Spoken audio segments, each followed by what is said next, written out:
فضائل سیدنا ابو بکر صدیق رضی اللہ تعالی عنہ۔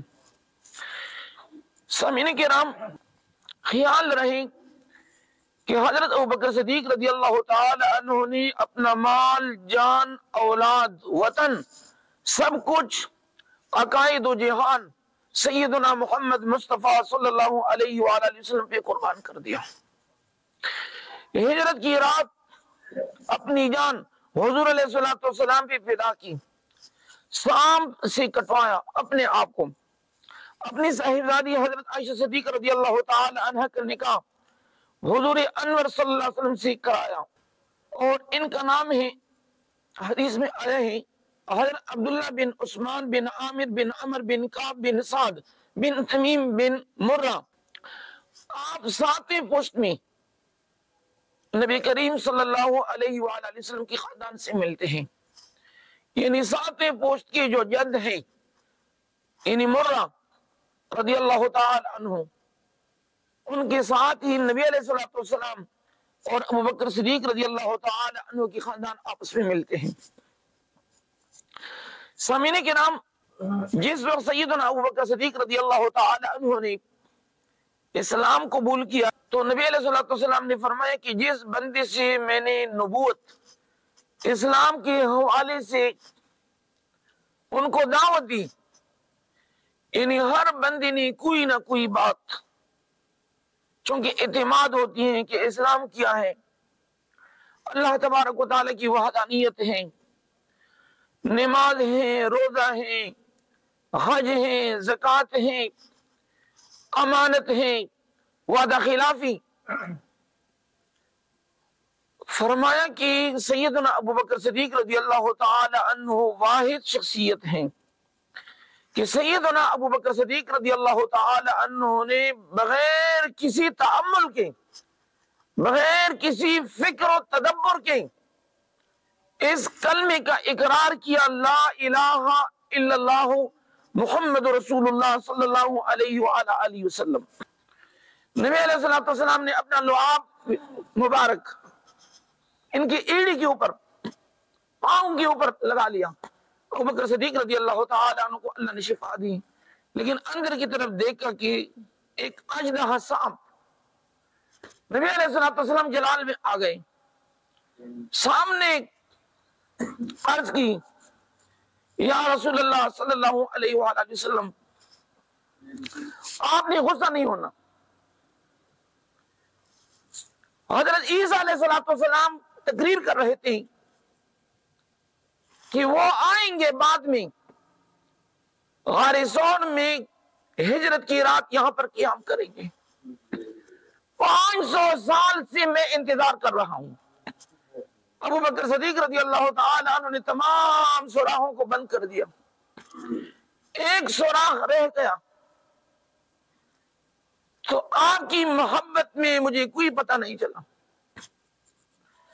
کیونکہ میری جو شوق تھی وہ آپ کی محبت دیدار۔ اب دیکھیے، حسن بصری رحمت اللہ تعالی علیہ، وہ جو استن حنانہ خشک کھجور کا جو ممبر تھا، جب نبی علیہ السلام دوسری ممبر کی طرف گئے تو صحابہ نے فرمایا ہے، اور مؤرخین نے لکھا ہے کہ مسجد نبوی کے اندر اونٹنی کی طرح جو آواز ہے جس کا بچہ گھوم جائے، اور اس کی فراق میں، محبت میں اونٹنی چیختے چلاتی ہے، نبی علیہ السلام کی فراق میں استن حنانہ زاروں قطار رو رہی تھی۔ اور اس لیے حدیث میں آیا ہے، عمر فاروق رضی اللہ تعالی عنہ زاروں قطار روتے ہیں اور فرماتے کہ اے ابو بکر صدیق رضی اللہ تعالی عنہ، غار ثور کی رات کی جو نیکیاں مجھے عطا کریں، میری تمام نیکیاں آپ لیں۔ ذرا حدیث میں آیا ہے، نبی علیہ السلام نے رات کو فرمایا کہ آسمان کے ستاروں کے برابر نیکیاں کس کی ہوگی؟ نبی علیہ السلام نے فرمایا کہ عمر فاروق رضی اللہ تعالیٰ عنہ کی۔ عائشہ صدیقہ رضی اللہ تعالیٰ نے فرمایا کہ میں نے اس لیے سوال کیا کہ آپ ارشاد فرمائیں کہ ابو بکر صدیق رضی اللہ تعالیٰ عنہ کی۔ نبی علیہ الصلوۃ والسلام نے فرمایا کہ ابو بکر صدیق رضی اللہ تعالی عنہ کی غار ثور کی جو نیکی ہے عمر فاروق رضی اللہ تعالی عنہ کی تمام عمر بھر کی نیکیوں کے برابر نہیں ہو سکتی۔ سامعین وقار، جس وقت اسلام قبول کیا 40,000 دینار اشرفیاں ان کے پاس تھی، وہ سارے کے سارے انہوں نے اسلام اور حضرت محمد مصطفیٰ صلی اللہ علیہ وسلم پہ قربان کر دیا۔ اب دیکھیے امام بخاری نے لکھا ہے نبی علیہ الصلوۃ والسلام جب زیادہ بیمار ہو گئے تو نبی علیہ الصلوۃ والسلام نے ابو بکر صدیق رضی اللہ تعالی عنہ سے فرمایا کہ آپ آگے ہو جائیں، نماز پڑھائیں۔ ام المومنین نے مشورہ دیا کہ اللہ کے حبیب عمر فاروق رضی اللہ تعالی عنہ سے ارشاد فرمائیں کیوں نماز پڑھائیں۔ اس کے باوجود بھی نبی علیہ الصلوۃ والسلام نے فرمایا کہ نہیں، مصلی کے اوپر مسجد نبوی میں سیدنا ابو بکر صدیق رضی اللہ تعالی عنہ کو آگے کیا جائے۔ اور محدثین کرام نے لکھا ہے کہ یہ ایک اشارہ تھا کہ میرے بعد امامت کا جو اہل ہے، خلافت کا، وہ سیدنا ابو بکر صدیق رضی اللہ تعالی عنہ، جس طرح قرآن نے فرمایا ہے وما ينطق عن الهوى ان هو الا وحی یوحی۔ سرکار دو عالم صلی اللہ علیہ وآلہ وسلم اپنی طرف سے ایک بات بھی نہیں فرماتے، بلکہ ان کو اللہ تبارک و تعالی کی طرف سے وحی کی جاتی ہے۔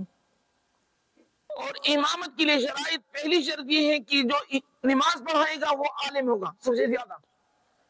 دوسری شرط یہ ہے جو سب سے زیادہ قاری ہوگا۔ صحابہ میں سب سے بیسٹ قاری تھے وہ ابی ابن کعب رضی اللہ تعالی عنہ، لیکن عالم جو تھے وہ سیدنا ابو بکر صدیق رضی اللہ تعالی عنہ۔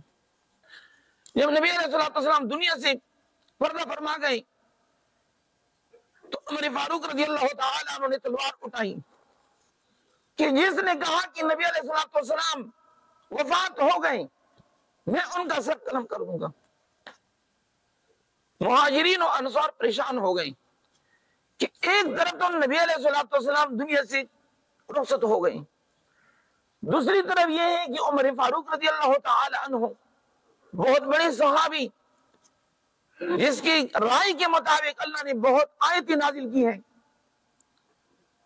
اہم شورا کے بندے، اتنے میں ابو بکر صدیق رضی اللہ تعالی عنہ آ گئے، مسجد نبوی کے اندر تمام صحابہ کو جمع فرمایا اور خطبہ ارشاد فرمایا وما محمد الا رسول قد خلت من قبله الرسل افإن مات او قتل انقلبتم على اعقابكم ومن ينقلب على عقبيه فلن يضر الله شيئا۔ اور فرمایا من كان يعبد محمد فإن محمد صلی اللہ علیہ وسلم قد مات ومن كان يعبد الله فإن الله حي لا يموت۔ اس میں قرآن پاک کی آیت آل عمران کی اللہ تبارک نے پہلے فرمایا تھا وما محمد الا رسول، محمد مصطفیٰ صلی اللہ علیہ وسلم نہیں ہے مگر ایک رسول ہے اللہ تبارک و تعالی کا۔ قد خالت من قبلہ الرسل، نبی علیہ السلام سے پہلے بہت سارے انبیاء اور رسول آئے ہیں، وہ دنیا سے رخصت ہو چکے ہیں۔ فرمایا افإن مات، اگر نبی علیہ السلام دنیا سے رخصت ہو جائیں، او قتل انقلبتم، یا نبی علیہ السلام کو شہید کیا جائے، فرمایا کہ خبردار آپ لوگوں نے پیچھے نہیں ہٹنا، ان کا وقت مقرر ہے، اللہ کے فیصلے کے مطابق انہوں نے واپس جانا ہے آخرت کی طرف۔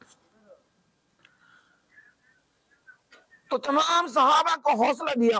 سامعین وقار، صدیق اکبر رضی اللہ تعالی عنہ جب خلیفہ بن گئے انہوں نے پہلا خطبہ دیا، فرمایا لوگوں میں تم پر حاکم مقرر کیا گیا ہوں، فرمایا کہ میں تم میں سے زیادہ افضل نہیں ہوں، میں نہیں کہتا ہوں کہ میں بہتر ہوں، فرمایا اگر میں ٹھیک ٹھیک کام کروں تو تم میری اطاعت کرو۔ ابو بکر صدیق نے فرمایا کہ اگر میں صحیح کام کرتا ہوں قرآن اور احادیث کو فالو کرتا ہوں تو آپ لوگ میری اطاعت کریں۔ فرمایا اگر بالفرض میں راہ راست سے ہٹ جاتا ہوں، فرمایا کہ آپ لوگوں نے مجھے سیدھا کرانا ہے۔ اگر میں نا انصافی کرتا ہوں، ظلم، تو آپ لوگوں نے کھڑا ہونا ہے کہ یہاں پر آپ غلط کر رہے ہو۔ نبی علیہ السلام نے اس طرح نہیں کیا تھا۔ اور فرمایا سچائی امانت ہے اور جھوٹ خیانت ہے۔ تم میں سے جو کمزور ہیں، وہ فرمایا کہ تم میں سے جو کمزور ہے میرے نزدیک وہ طاقتور ہیں۔ فرمایا کہ طاقتور کا میں محاسبہ کروں گا، آپ کا حق میں تجھے دلواؤں گا۔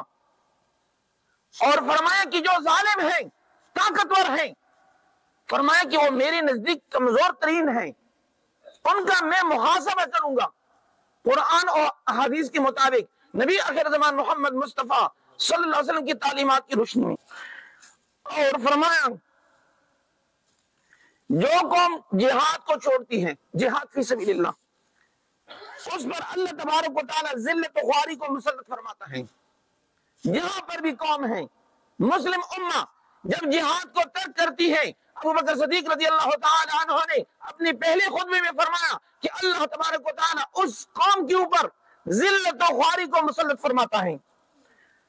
اور فرمایا اور جس قوم میں بے حیائی اور بدکاری کی وبا پھیل جائے، اللہ تعالیٰ اس بھی مصیبتیں نازل فرما دیتا ہے۔ دو چیزیں، بے حیائی، جس قوم کے اندر بے حیائی بڑھ جائے، اور دوسرے نمبر پہ بدکاری بڑھ جائے، فرمایا کہ اللہ تبارک و تعالی ان کے اوپر مصیبتیں نازل فرماتا ہے، وہاں غلبشار ہوتا ہے، بدامنی ہوتی ہیں۔